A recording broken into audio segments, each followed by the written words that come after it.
Let me open this first inaugural session of the Inter-Parliamentary Friendship Group for Friends of a Free and Democratic Iran. This is a watershed moment for Iran and for the Iranian diaspora.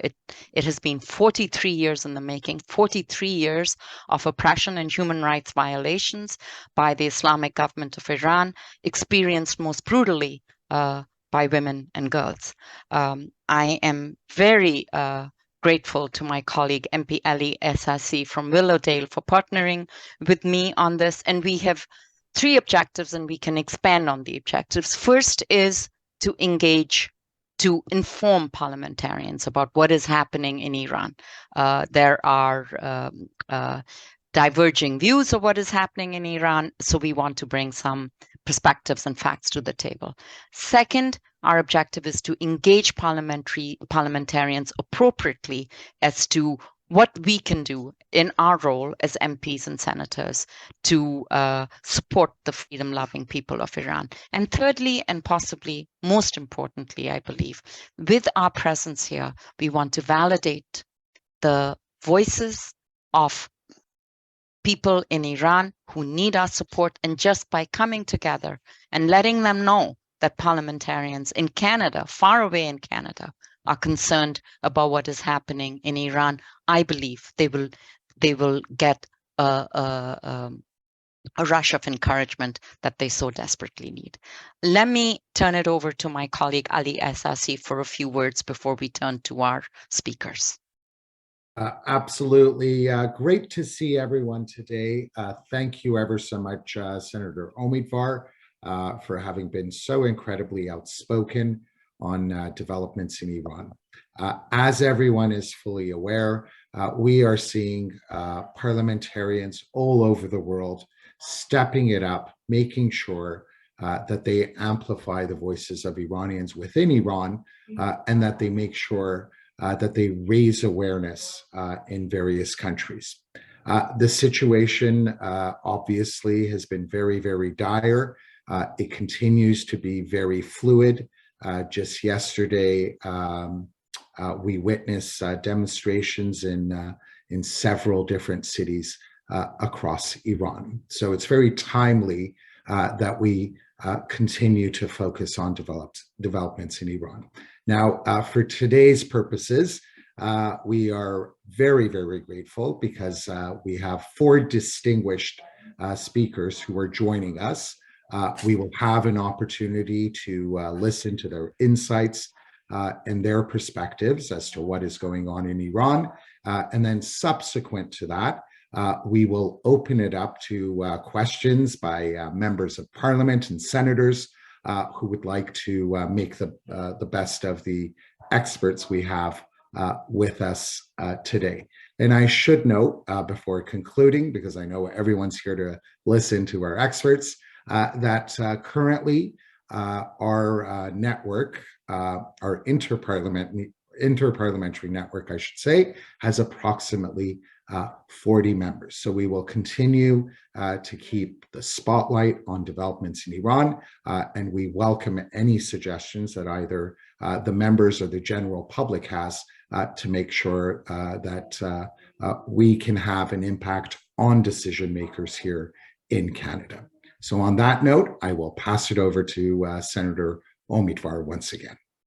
And with that, thank you, Ali. It has been terrific working with you to bring us to this point, and many more engagements we hope in the future, because as we well know, a revolution takes time. I am so incredibly honored to introduce Nazanin Afshin-Jam McKay. Nazanin has educated me throughout the last months on the situation in Iran and on the aspirations and realities of the Iranian diaspora, both in Canada and overseas. She is an award-winning human rights activist and president and co-founder of Stop Child Executions and a member of the Iranian Justice Collective. I should also say that Nazanin has been instrumental in bringing together the voices of different strands of this conversation so that there is collective action as opposed to disparate action. Nazanin, let's suggest that you have 6 minutes to bring us up to speed on what is happening in Iran right now and the implications for the movement for the revolutionary movement there. Thank you, honorable members, for taking an interest in Iran, especially Senator Omidvar and MP Ali Ehsassi for taking the initiative to hold these talks. Because it's very important for our elected officials to know the threats that the regime poses not only on its own people, but to Canadians and overall world security. I was asked to provide 5-minute summary of events that occurred in the last 5 months. A little bit of a challenge, but I'll try my best. So we're at a historical moment in time where choices you make will either enable or prevent this child murdering regime to continue with their nefarious activities. How did we get here? How is this different from other protests that have erupted in Iran since the Islamic Revolution in 1979? The ongoing protests you've been seeing over the past 5 months is 44 years of repression spilling out onto the streets. Women are legally and systematically discriminated against. Ethnic and religious minorities are persecuted. There's no freedom of expression, and journalists are regularly arrested for stating anything against the regime. Lawyers are detained for defending the rights of their clients. Basic social freedoms like singing and dancing are banned. A complete police state where the Islamic Revolutionary Guards keep everyone in check. So anger and resentment over a tyrannical and corrupt theocratic regime was brewing when a 22-year-old Mahsa Jina Amini was the spark that started a revolution. Mahsa was severely beaten by morality police simply because her headscarf was too loose. After going into a coma, she died 3 days later. Teenage girls came out on the streets to protest what happened, and one by one, these young girls were shot and killed. At first, protests seemed to be about mandatory hijab laws and expanded to women's rights and calling an end to this gender apartheid state. But this women-led revolution with the motto of woman, life, freedom extended to include the oppression of all Iranians. While there have been other protests throughout the years, I qualify this as a revolution because this one's different in scope, size, sustained duration, and nature. These protests were widespread across the country in all parts of Iran. It covered a cross-section of society, urban and rural, young and old, and spread among social classes and professions. Universities have now turned into jails as regime forces barricade schools, shooting at innocent students, and jails have turned into universities as they house the bravest and brightest minds in the country, and where undoubtedly most of the leaders of Iran will emerge eventually from. There have been massacres in the Kurdish regions and Sistan Baluchistan, where regime forces sent tanks and heavy artillery, not only shooting down peaceful protesters, but indiscriminately shooting inside people's homes. As a result, many children have been killed and blinded. Since mid-September, over 529 people have been killed, including 71 children.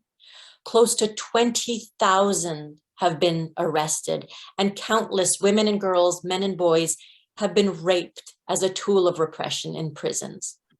4 people have already been executed in connection with the protests. Always kangaroo courts, no access to proper legal representation, forced confessions under torture. In the past, the regime managed to quell other protests through violence, shooting, imprisoning, torturing, executing those who dissent, denying their funerals or kidnapping their bodies from their graves and burying them in undisclosed locations. But this time, their usual tactics to stop protests have not worked because the population has no fear. Iranians say they would rather die than to live under the shackles of this Islamic Republic. They chant, "Down with the dictator, down with the Islamic Republic." They have come to the conclusion that this regime is not reformable. cannot be negotiated with, and the only solution is a change of regime and the establishment of a democratic system with free and fair elections. While some journalists recently tried to paint the picture that the revolution was fizzling due to less street protests, they are wrong. The revolution rages on. Just Iranians have become more strategic inside and out of the country. Inside, there have been strikes and boycotts. Just today, there were more large protests in Zahedan. On the outside, we've been mobilizing in the forms of rallies. I'm sure you've seen 100,000 people gathered in Berlin, 50,000 people in Toronto, and tens of thousands of cities across the world. We've had some great successes. We're at the point now where major fora like the World Economic Forum in Davos and the Munich Security Conference is inviting Iranian civil rights activists and leaders rather than regime officials from the Islamic Republic. The UN Human Rights Council has created a special session, a fact-finding mission to investigate the human rights abuses in Iran, and this was unprecedented. Also, the UN removed the IRI off the Commission for the Status of Women. Heads of state like Emmanuel Macron has recognized this struggle as a revolution. It's also helped when countries like Germany, traditionally with very strong with the regime, have now come out with the strongest sanctions. And the European Parliament almost unanimously voted to list the IRGC on the terrorist list. And we're now pressuring the European Council to go ahead and enforce this. Canada, of course, has taken good first steps listing 10,000 members, but of course, we would like them to be listed in its entirety, just as the House of Commons passed in 2018. Sorry, I can't control my volume. Lastly, a week ago, some of the top Iranian political and human rights activists came together in unity. They will soon announce their shared charter, which we hope will lead to a formalized council or coalition to be the voice of Iranians in front of world leaders in the media. This is where we are at. We would like you to stand on the right side of history and stand in solidarity with the Iranian people. I hope today you'll call on us to go through in more detail the way the Canadian government can do what they can do to help. Thank you.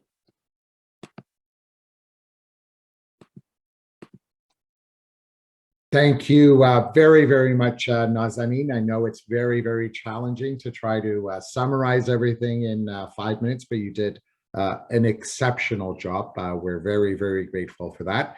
And also, I should say, apologies for the interruptions. If I could ask everyone who is participating to ensure that their mics are muted, we would be very, very grateful. Now we will turn to our second distinguished guest. We have with us Professor Farrokh Zandi from the Schulich School of Business at York University.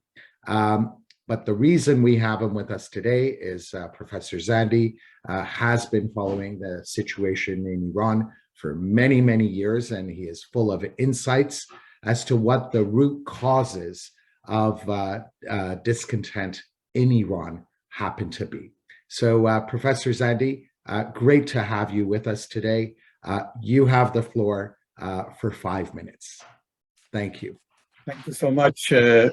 Ehsassi, Honorable Ehsassi. Thank you, Senator Omidvar. Honorables, it's a pleasure and honor for me to have this opportunity to speak to you for a few minutes. I'm going to focus entirely on the economic background of Iran over the last 4 decades. And Nazanin has said all the right things, so I'm not going to try to duplicate, to relate economic to the uprising in Iran, even though there may be some relevance at some point that I might want to make a reference to. Basically, let me start with this, that over the last 4 decades, exactly 44 years, the economy of Iran, which used to be a very prosperous, reasonably advanced by Asian standard at the level parallel with South Korea in 1970s, has become a bankrupt economy which, because of the flawed infrastructure There's unparalleled corruption, rampant inefficiency in marketplaces, a government which controls 80% of the economy, overstaffed, and by the way, unaccountable state-owned enterprises which are owned by the top officials of either the IRGC or the Beit Rahbari, the Guardian. Prevalent market distortions in all types of markets, financial markets, goods market, labor market, and so forth. Unmanageable subsidies, the only tool that the regime has used in order to appease the population against rampant inflation, a badly structured fiscal and monetary policy, a central bank which has no independence of its own, and a fiscal policy which is not transparent by any stretch of imagination, a foreign trade and investment set of policies which have put Iran at the bottom of the most closed economy in the world by all indicators. So, and the outcome of this obviously is nothing but a series of problems that we know, including high rate of inflation, and inflation rate. I wish I could have shown you basically the numbers that in tables, rampant inflation, which is very close to hyperinflation, near 50% a month, sometimes, even though the numbers reported by the government are typically not reliable. The economy, which is characterized by depreciation and deterioration of the currency, and the combination of inflation and deterioration, has obviously given rise. They have given rise. This combination given rise to poverty. More than 30% of the population is below poverty right now. By the measure of subsidization, what they call a direct subsidy to the people, 75% apparently the regime recognizes as qualified, which means that 75% of people of the population don't have enough means to simply live by that. The very skewed distribution of income, which simply means that if there has been any benefit in the economy over the last several years, the years where price of oil has been on the upper side, then this wealth has not been distributed equally. A very sad story about a very large educated youth population with no hope whatsoever, where unemployment rate among the youth is about 22%, and women's unemployment rate is almost twice as much, and that has discouraged women participation in the labor force. A banking system which is totally unmanageable and corrupt, and so the list goes on and on and on. But I just want to give you a sense of the rate of inflation, which if you just look at the numbers, you say that, okay, 20 years this year, 30 years last year by the official numbers has been about 50%. But when you accumulate all these numbers, because the base rises every year, over the last 13 years, the consumer price index has risen by 1,400% in Iran. And it's certain key items which have put the lowest income earners in Iran, and things are getting worse every single day. Bread and rice is the staple of Iranian diet, basically. The price of bread and rice has risen by 1,600% over the last 10 years.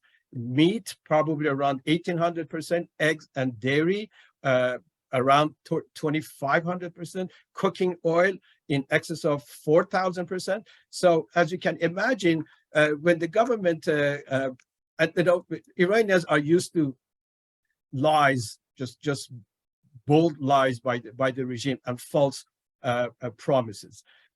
Then when the regime promises compensation, they know that the compensation of maybe 10-20% a year is no match for 70-80% food inflation per year. There's a collapse of the currency just within the last 12-13 years. the currency has fallen from the measure that they do themselves. For instance, I'm just going to present it to you. 1 million riyals, which is the smallest currency in Iran, about 12 years ago bought 33 American dollars. Today, it buys 2.1 American dollar. Back in 1979, before the revolution, the same amount bought 14,000 US dollars. So you can imagine that what has happened over this stretch of so many years. As I said, proportion of the poverty it's just amazing. Average consumption figures are falling, particularly since inflation is high. It's and the lower income family have a higher propensity to consume, and they only allocate the budget on the necessities and the staples. Then you can figure that they know how badly the situation is affecting them. So, for instance, average consumption figure has been rising quite steadily, and this has been mostly because of the infrastructure being badly planned. It's just because of the monetary policy is actually have no control over the rate of inflation because it's subservient to the government, which orders a bulk of the oil revenue, whatever is left of it today, to be printed in the form of a currency. So all the ingredients, have created an environment which is absolutely unbearable. So when we look at the uprising in Iran, which has started with Mahsa Amini's being detained and then murdered by the regime, the starting uprising has nothing to do with economic factors, even though economic factor has been there on the back of people's mind. Now is beginning to affect the ordinary average people who were not maybe participatory in the streets of Iran, across Iran. So there is this uprising has this backing of impoverished and badly affected average people, and I'm not referring to the youth because the youth is not there because of economic reasons. And so it, as was pointed out earlier, this uprising is by no means over, and we'll see that economic factors are going to be instrumental in bringing out layers of the population who've been silent so far. Thank you very much for your listening. Thank you so much, Dr. Zandi, for that perspective, for that lens of economic deprivation in Iran and how it is driving today other people to the movement. I imagine, especially older generations. It's hard to put those numbers into perspective, what they really mean for people living in Iran, but the inflation rate, the CPI rate, these are incredible figures. And I'm sure in the Q&A section, people will come back to you. So Senator Meville-Deschênes, we will take questions at the end of the session. In the meantime, it is my pleasure to introduce Hadi Ghaemi as our next speaker. Hadi is an internationally recognized expert on human rights, particularly the situation of human rights in Iran. He has founded the Center for Human Rights in Iran, the CHRI, and it has become a leading organization documenting human rights violations in Iran and building international coalitions to support human rights. Please, Mr. Ghaemi, enlighten us as best you can in the next 5 minutes. Thank you, Senator Omidvar, and thank you for the Inter-Parliamentary Friendship Group for a Free Iran, Honorable MP Ehsassi and Honorable Senator Omidvar, and all of you for being here to listen to us. And thanks to my co-panelists who have laid out the overall situation in Iran.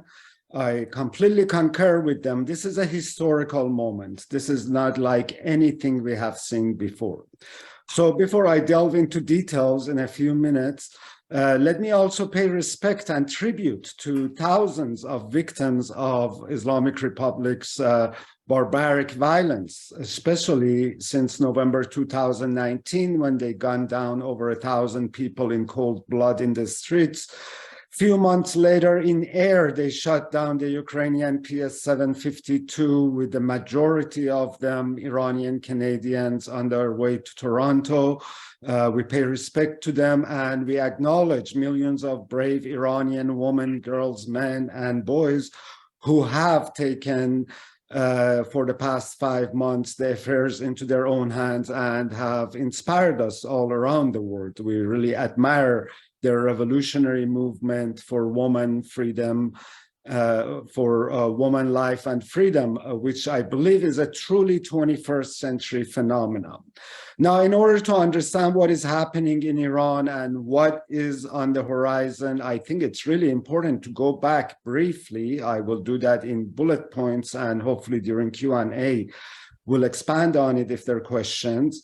Where were we on September 15, the eve of Mahsa Jina Amini's detention? Where was the country? That's really important to understand what people understood their country situation is. And for many years, domestic analysts had been pointing out that the Islamic Republic is undergoing the process of what in Farsi has been called furupashi, which in English can be translated as complete collapse, implosion, or when all things fall apart. Basically, Iranian citizens, as they looked around their country, they saw that in every domain, political domain has undergone furupashi, meaning that politicians and elections have absolutely no relevance to their life and there is zero representation. Economically, the country had collapsed, just as Professor Zandi detailed for you. Socially, the women especially were being repressed, half of the population every day, something that everyone, every family around the country felt. And the part most relevant to human rights was lack of accountability and absolute impunity, and the fact that the judicial system had no sense of justice for whatsoever and had been a complete political tool. So if you looked at the over 1,000 innocent people gunned down in November 2019, many of their families asked for accountability, went to judiciary. They wanted someone to be held accountable. Nothing happened. 2 months later, PS-752 is shut down. Again, no one held accountable, no apology, really shameless behavior by the murderers themselves. And then during the COVID, hundreds of thousands perished due to ban on vaccination.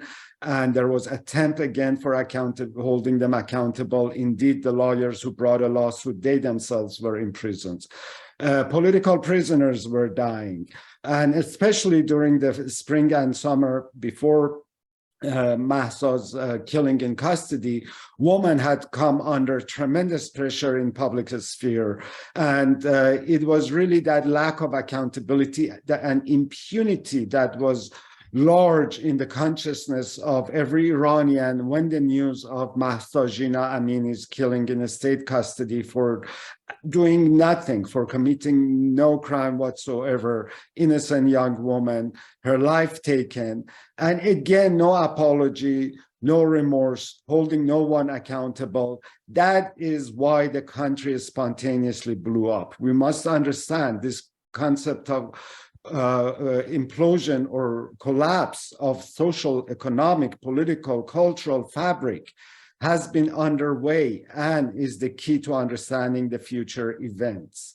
So when the people rose up, I would say the most impressive part has been the fact that no one organized it, no one called for it. There are no political party, no civil society, no networks that could do this. And yet everyone, rural, urban, young, old, educated, uneducated, all over the country, from all minorities and majorities, came to the streets for 4 months.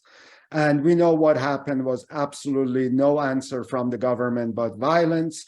At least over 520 have been killed. And let me caution you about numbers. These are absolute minimums.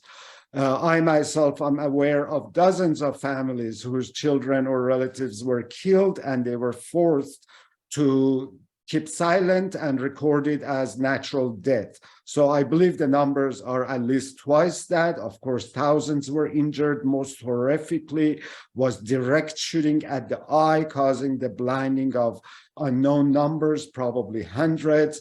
And then the detentions went well into tens of thousands. Only now we understand it may have even been 50,000 because so many people being released, and yet the prisons are overcrowded. And these releases are really out of the lack of capacity. It is no kindness toward the people. It's just a logistical release, I believe, and even economically, they could not hold so many people in prisons. And of course, over 100 have been sentenced to execution. 4 of them have been carried out. So I would say the crimes committed by the Islamic Republic are bordering on crimes against humanity, especially if we add the number of civilians in Ukraine who have suffered because of Iranian arms and drones given to Russia that is targeting civilian infrastructure. So the human rights condition there is the worst it has ever been. But what was the biggest lesson of the 4 months of constant protest was the realization in the country that the majority of people no longer want the Islamic Republic. That's why it's a revolutionary movement. And this has become clear not only in the streets, but in recent credible polling, where nearly 85% reject the Islamic Republic. So we truly have entered uncharted waters, and the movement is not over at all. The international media and journalists really like simple stories to tell, and they want to say there was 4 months of people on the streets. They're not there, therefore the movement is over. That is not what we're hearing or seeing at all. Indeed, we just finished a round of interviews with dozens of people, from high school girls to prominent lawyers in the country, and they all say they are in, as it was mentioned, in a period of brainstorming and coming up with a strategy of how the Islamic Republic should go. And to me, it is a sign of actually political maturity of the population, that they look at 1979 when they made a mistake and brought a regime that was much worse than before, or the experience of failed Arab Spring uprising. This time, they really want to take the process in their own hands and reach a better future. So let me finish here, but do note that these times are absolutely different than before, even though they are outcome of the previous protests, and international community must recognize that and has a very important role to play. Not only 10% of Iranian population lives in the diaspora from Australia to Canada, but also Iran, of course, is a very important country in foreign policy, and particularly, I want to talk about March 8th, International Women's Day on the horizon, a day that I believe should be dedicated to the struggle of Iranian women and girls, as well as their sisters in Afghanistan. And we have launched a campaign asking European countries to take action in tandem. There is a change.org petition. I encourage you to sign as Canadian parliamentarians. It could be very impactful. Of course, Canada does not have an embassy or diplomatic relations, but we'll be very glad to talk about what the international community should be doing at this critical moment. And again, give the message that this is indeed a revolution, and it's absolutely not over. This is just the beginning, and it's going to be a long road ahead. But the Islamic Republic, the beginning of its end is already jump-started, and a process is under the way. Thank you. Thank you very, very much for your considered opinion and insights, Mr. Ghaemi. Very, very grateful. In particular, because you have been very active over the course of the past 5 months in Geneva, in New York, speaking to diplomats and human rights experts. So we're very, very grateful that you could join us today. Now we will turn to Professor Cotler. As all of you are well aware, he was our previous Minister of Justice and Attorney General. But the reason we have him today is Professor Cotler has been focused on human rights violations around the world for many, many years, if not decades. And of course, because of that, Iran has always been of interest to Professor Cotler, who has been following developments there for as long back as I can recall. So Professor Cotler, it's a great privilege to have you with us today. And of course, for those of you who are not aware, Professor Cotler currently heads the Raoul Wallenberg Center for Human Rights, which is based in Montreal. Professor Cotler, you have 5 minutes, sir.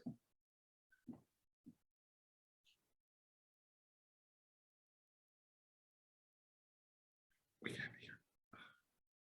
Oops. I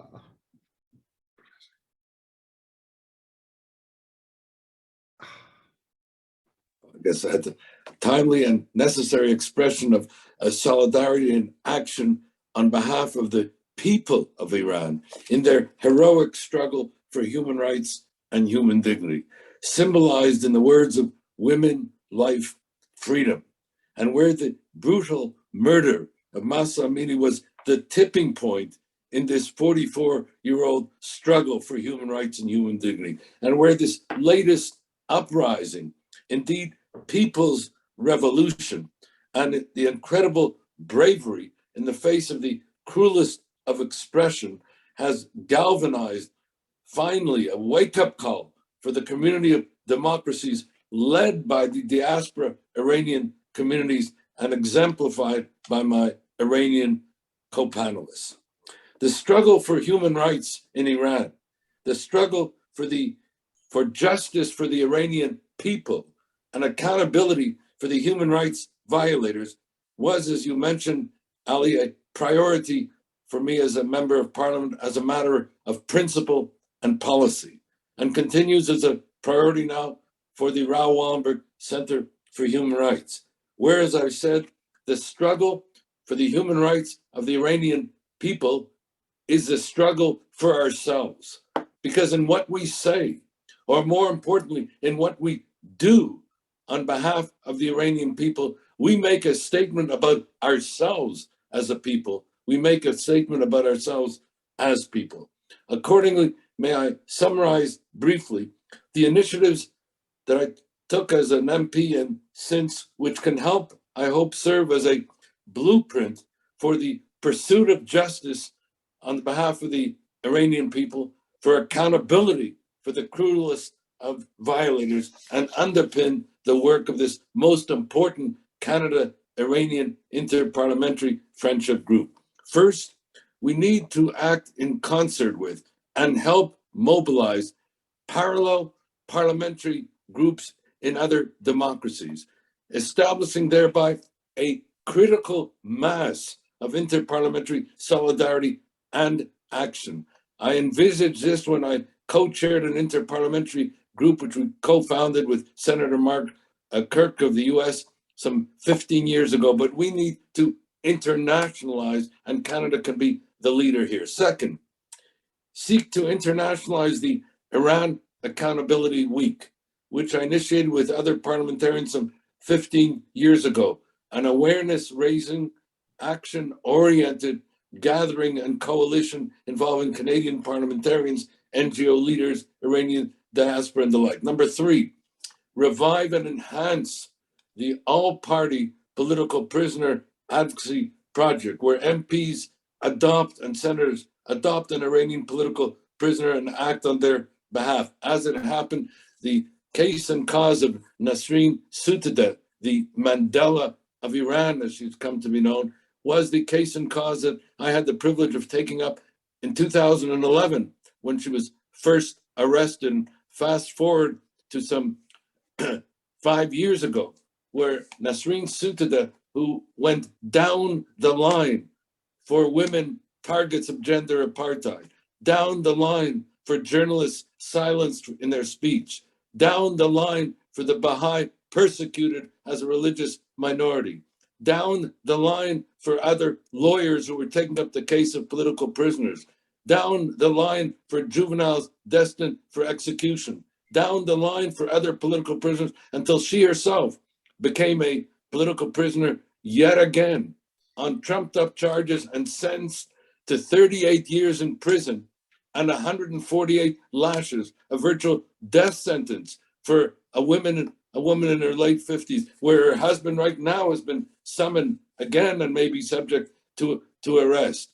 And where 2 days after that horrific sentence, after a sham trial, Iran was elected then to the UN Commission on Women's Rights.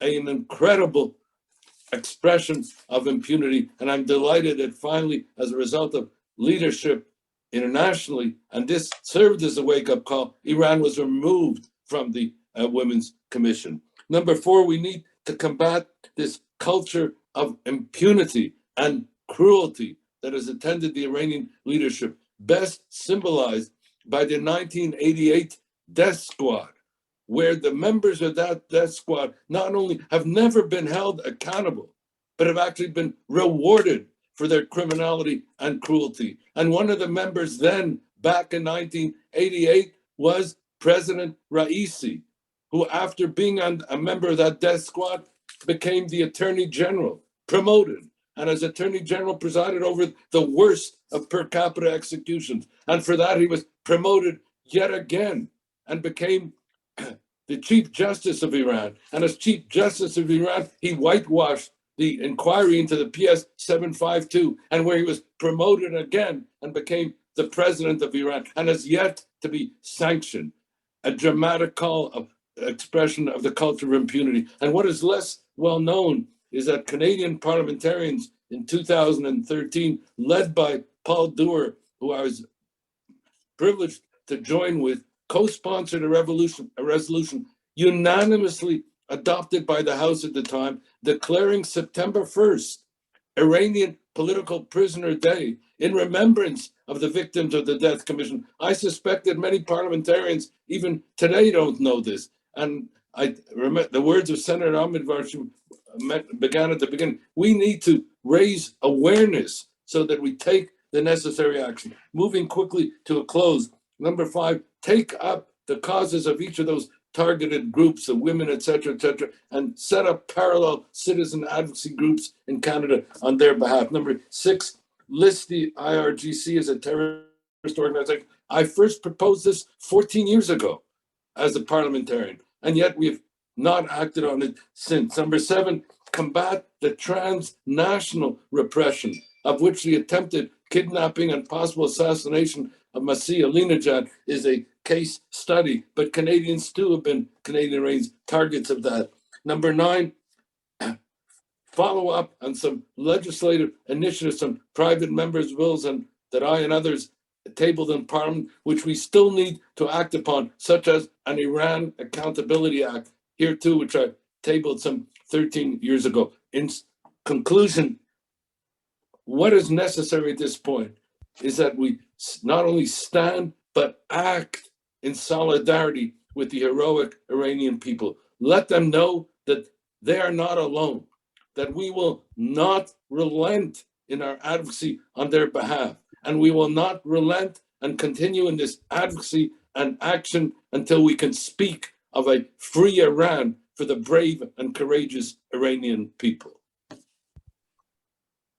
Thank you so much, Professor Cotler. That is, as always, both as inspirational, but also action-oriented. And we want to come out of this discussion with concrete action that we can take. I am so pleased that you gave us a bit of a historical snapshot, and for Ali and I to know that we are following in the footsteps of previous parliamentarians and not creating something new. We're just picking up the strands of leadership from before.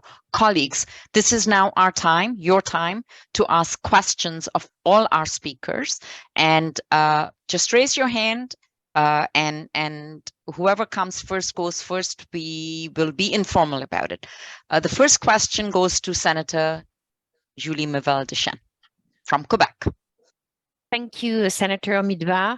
Thank you to our speakers. This was very enlightening. I want to ask 2 questions. The first one, as many others, I've took upon, I'm sponsoring a teacher.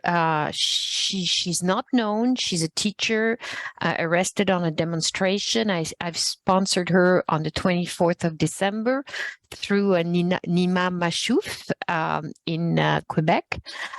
So the Montreal Iranian community of Francophone. So, you know, obviously I had no news of her. I have nothing. I'm not trying to get in touch with the family or with anybody because of security reason. I'm speaking about her in the media. Are those means, have you seen anything in such action that makes a difference? I'm not saying, you know, I just want to know, are they more in danger? Is it, you know, some have been freed recently? Is it linked to that movement, you think, or not?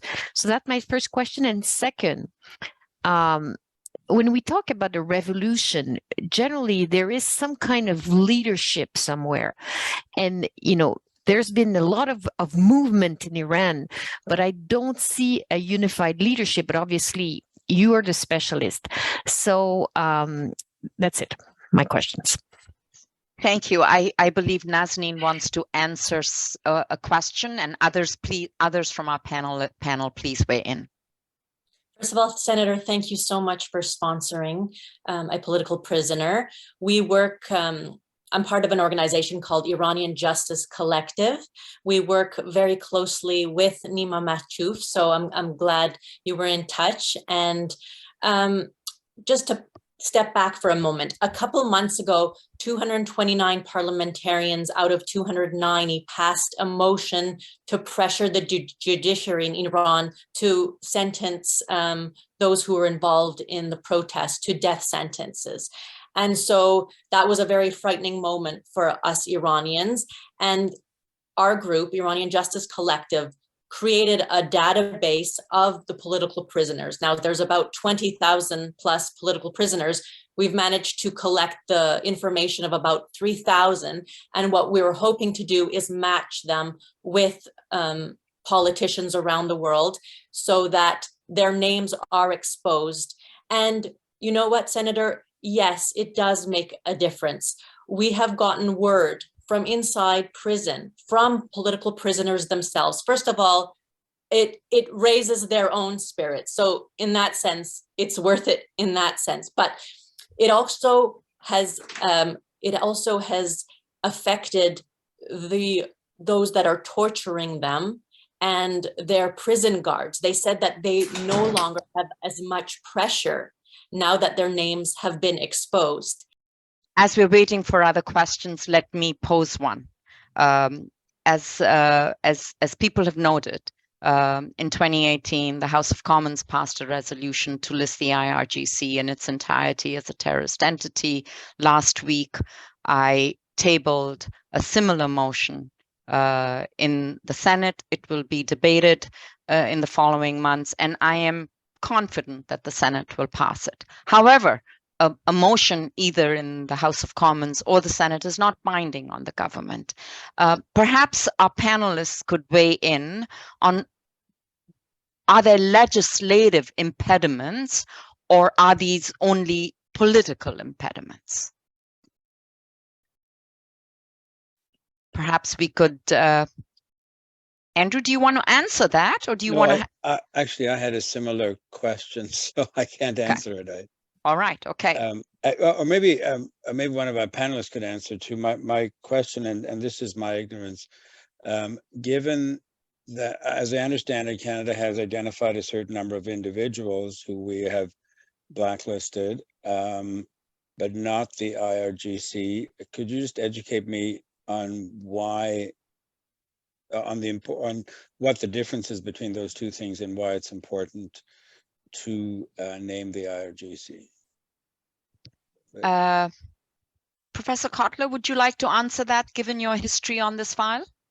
Well, as you know, the Canadian government took a position to act under a different legislative initiative in terms of immigration and refugee approach, because the belief was that if you list the IRGC as a terrorist organization, you will thereby end up targeting some innocent Iranians who have been conscripted and become members of the IRGC. I took the view then and maintain the view now that it is possible to frame such legislation and take account of that possibility. The US, for example, has done that. There are models for how that can be done.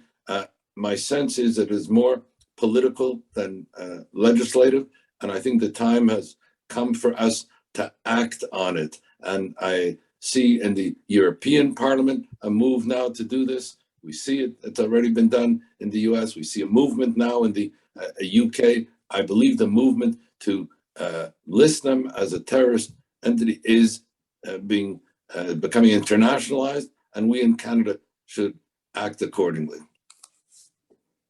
Okay, and May I just add something there? please. Yeah. So there was the concern about forced conscripts and how that might pose a problem in listing the IRGC in its entirety. But as Professor Cotler pointed out, there are ways to maneuver around that. And I would encourage this friendship group to invite Kasra Arabi from the Tony Blair Institute on one of these panels, because he addresses exactly that. They have a very comprehensive report that shows why you could bypass that. And this definitely is a political maneuver. And let's not forget, unanimously, the House of Commons passed a motion in 2018 to list the IRGC in its entirety on the terrorist list. The Iranian Canadian population has been demanding this, and we hope that you will speak among yourselves to really make this happen. This is one of our key demands. Okay, if I could just ask another question on that theme. So one of the things I understand is that there are members of the members of the IRGC who are coming into Canada. Certainly the community here is speaking out about that and coming in here with impunity. How does the government figure out who's who? I guess it's an age-old problem with a number of communities over history. I mean, our community has identified certain members, and there are kind of ad hoc groups who have formed from our community, Ramin Jubin and others, who have taken it upon themselves because they believe the government hasn't done this. And just to put this in context for a second, there's an Iranian Canadian activist named Lili Purzand. She just wrote a great article that came out yesterday in the Toronto Star. And she was saying how afraid she is and how angry she is that the head of the police chief in Iran that was in charge of torturing her father was spotted in a gym just 5 minutes from her house, working out, again, living his life with impunity. And let's not forget all these IRGC members and regime officials who've come to Canada and have brought millions of dollars in laundered money. And we as Iranians who left Iran and have made Canada our home, wanting to seek refuge and safety, we are now having to look over our own shoulders because we are afraid. There are agents here spying on us, kidnapping us, Canadian, US soil, European soil, and even murdering us. So this is of huge importance to Iranian Canadians and Canadians at large, because this poses a security threat to everybody. So I agree 100% with that, Nazanin. My own point of view is that we should pivot on this issue to our institutions of security, law and order. And I would like to call on the government to prioritize a high-level task force led by the RCMP, but includes IRCC, CBSA, and GAC to identify those individuals who should not be on our soil and take appropriate measures. But more importantly, it's very difficult to to get someone to leave Canada. It's much more important to prevent people from coming into Canada. Ali, you have your hand up, please. Yes, thank you, Professor. Thank you, Senator. I just wanted to also chime in and respond to Senator Cardoza. Senator, you have raised a very important point. As you are aware, Iranians are very much concerned about this because for many years we have seen officials of the IRGC arrive in Canada. Now, the issue is that quite often we hear the government say that they don't have the necessary resources. The good news is that recently there was a tranche of $73 million that was provided to a new government agency to ensure that we can be a whole lot more vigilant than we have previously been. That having been said, given the reality that we do not have eyes and ears in Iran, we have to understand the limitations as well. And the limitations are, first of all, many of these officials do use forged documents. So if you're a high-level official in Iran, I don't suspect it's very, very difficult for you to receive a passport or IDs that bear a very different name. So there's that to reckon with. The second thing, as with all other autocratic regimes, unfortunately, they are persistent. They try to figure out where those loopholes are and how to ensure that they can work around all sorts of safeguards that are instituted. So I think, again, it is important that we do a much better job as a country making sure that we deny such officials entry, and to the extent that we do find them here, that we take the necessary legal action to revoke any citizenship or any status that they have here. But I think realistically, we also have to understand that this is a very, very difficult challenge. Thanks. Dr. Zandi, would you like to chime in? So much. I hope I'm not being repetitive here, but what's important about this is that I'm sure everybody would agree that it's no brainer, because already the Quds portion of IRGC has been on the list of terrorism, and the government has recently, at least implicitly, verbalized that IRGC belongs to the list of terrorism, even though it hasn't been officially done. And as Professor Cotler mentioned, this initiative has already a long history. But what's also come to mind is that if by putting IRGC on the list of terrorism or terrorists, then many business deals and business dealers would think twice about engaging IRGC in the future, and that that it might be kind of symbolic, given the fact that there are a lot of other sanctions being imposed upon their members and so on and so forth. But nonetheless, this, even if it is regarded to be a symbolic, it carries a lot of weight in the minds of people and the activists. Thank you. Thank you so much. We have I see a question from Patrick Weiler. Would you kindly identify are you, I don't know, you could be an MP, I could be wrong, but if not, would you identify the office you are with? And if I am wrong, please forgive me. That's quite all right, Senator. Well, I just want to thank you and also Ali for putting on this session today. I'm the Member of Parliament for West Vancouver, Sunshine Coast, Sea to Sky Country. And really interesting discussion today, and thanks all the panelists and everybody for contributing so far. I think one thing that hasn't been mentioned as well is just also our ability to be able to locate and seize assets in Canada. There has been some progress in BC over the last few years about creating a beneficial ownership registry as well as a land registry, so that we're able to actually see who the real owners are behind this, whether it's through a shell company or otherwise. And that's been a huge challenge for Canada, and something that it's long overdue that we make some progress on addressing. But I want to get back to the comment that was brought forward a few times just about listing the IRGC as a terrorist entity. I've heard from dozens of my constituents that are very concerned about this, because already they've been impacted by the US's listing of the IRGC, because they're not able to travel to the US. It's impacting their families, their career options.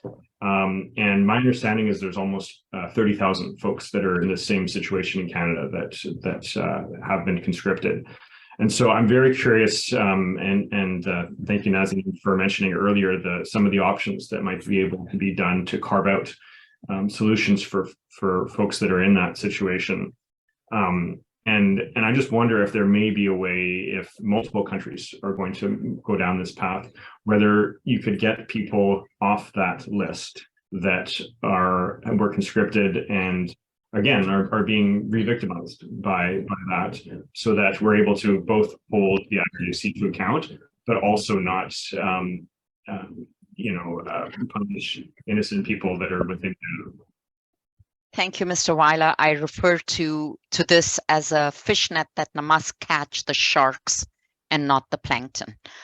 Coming from BC, you will appreciate that metaphor, I'm sure. Thank you so much. Senator McFadden, please. May I bring up an important point, please? Who is Mr. Ghaemi? Hadi Yes, Ghaemi. please. I'm one of the panelists. Of course. Yes, thank you. I just want to seize the moment as we're talking about entry and taking up residency in Canada by Iranian nationals. And of course, this is all very appropriate that all Revolutionary Guard officials and commanders and anyone with substantial links to them to be banned and to be identified. I hope they would go through justice system, just like the person that Lily Purzant has pointed out. But at the same time, the conscript issue is really serious, given many Iranian men have no other option.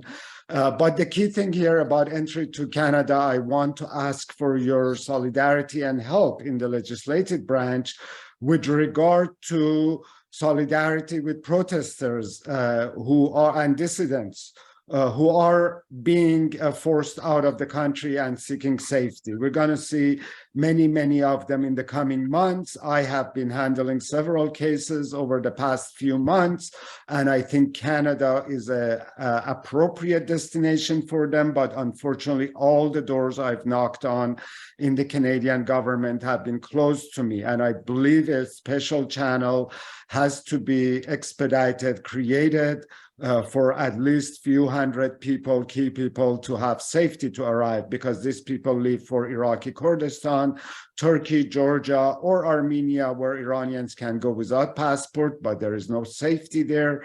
Revolutionary Guards are very active in those countries. And I wish a country like Canada, where the Iranian diaspora in Toronto is the perfect place for such a people to arrive and remain active, would pay special attention and not tell me that their process is just what it is and no one can really help. That is a tangible action to take at this moment to help the protesters and to answer the question of leadership. The leadership is not going to be one or few people. It's going to be collective leadership. Many of them are in Iran, and they may be forced to leave for safety so they can become part of the leadership from safety havens outside of Iran. And I'm honestly very disheartened how difficult it has been to bring any prominent or victims to Canada. And if the parliament has a way to work with the executive branch, that is a tangible way of helping the protest movement and Iranians. Thank you. Thank you so much, Mr. Ghaemi. That's a great thought. Our last question will go to Senator McFadden. You're muted, Senator McFadden.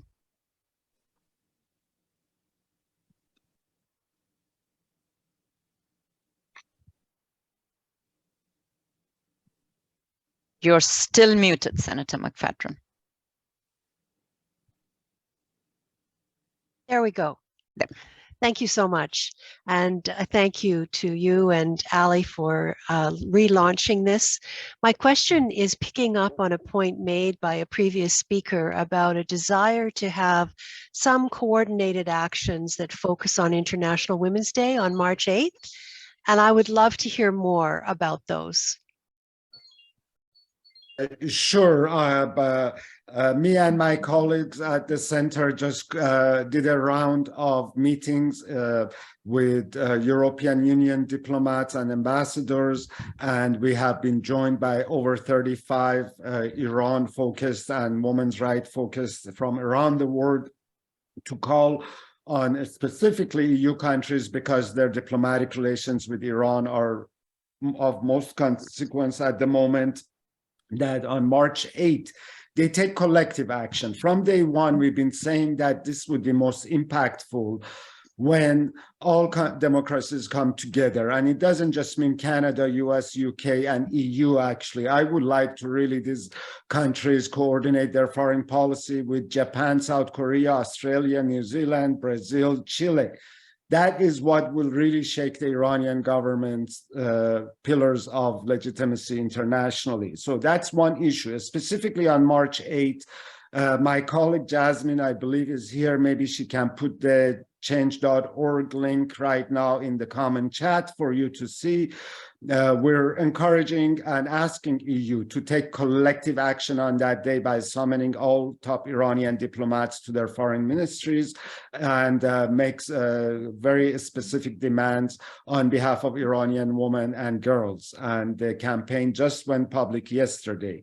This March 8th is really, really important, and we should not be silent. None of us should be silent. And I hope the Canadian Parliament and all groups will seize this moment. And again, it's not just Iranian women, but their sisters in Afghanistan as well deserve attention. But this would be a very symbolic, powerful way to tell the Iranian government the protests are not over, and we are in solidarity with the Iranian women and girls. This March 8th is extremely consequential in that sense. Thank you so much, Mr. Ghaemi. May I just say 2 seconds, because it applies to Women's Rights Day and the Iranian Justice Collective. They're thinking of having a Hill Day on March 8th for International Women's Day, a little breakfast. You can pop in, learn a little bit more about what's happening. You can either get your political sponsorship of one of these political prisoners, learn a little bit about the women who are being imprisoned in Iran, and anyways, just also stay tuned for that. Thank you. We will do so. We will do so. Thank you, Mr. Yeah. Yes, I'm just putting the, hopefully if I can, chat is disabled, unfortunately. Yes, for good reason. We have disabled the chat, but sorry, we will. I realize here, I'm just very quickly putting the change.org petition. You can close it again. But all of your names as honorable parliamentarians and senators in Canada going on this petition would be extremely giving it momentum, and we're doing that worldwide. So thank you for your support. Thank you, colleagues. That was just the tip of the mountain that we want to explore, but our time is coming to an end, and we do want to get your agreement and consideration of what the next steps of this parliamentary group should be. As Ali mentioned, we are 40 parliamentarians who have signed on. There are roughly, by my count, 450 parliamentarians. We have to get that number up. But I'm going to hand over the last part of this meeting to my colleague Ali Ehsassi so that we can discuss next steps and a roadmap for action and our next gathering. Over to you, Ali. Thank you, Senator. Allow me also to thank our 4 distinguished speakers. You have certainly, each of you have provided us with much food for thought, and there are things that we will certainly share with other members of our Inter-Parliamentary group and make sure that we continue to be resolute with respect to what is occurring in Iran. Mr. Ghaemi, I will undertake to send the link to your petition to all the members of our parliamentary group. We apologize that the chat had to be closed because of the Zoom bomb that we experienced. And on that note, let me say so sorry to all of you that this did happen. We tried our utmost to make sure that these interruptions would not happen, but as you can imagine, these things do happen. But on that note, let me thank all of the senators and all of the members who joined us today. We are grateful for all you have done over the course of the past 5 months and for your solidarity as well. And as Senator Omidvar rightly indicated, we will be sending out a questionnaire to all the members to determine how best we can continue to remain focused on Iran and make sure that our group is at the forefront of efforts to change policies if need be and to advocate for measures that will ensure that we are echoing the demands of Iranian Canadians and of course remaining focused on the demands of Iranians within Iran as well. So on that note, let me thank you all. We will be recording the session and at some point it will be uploaded and we will certainly send it to the distinguished speakers who joined us today, but also to all the members of our group as well and on social media. So thank you very, very much to all of you for joining us.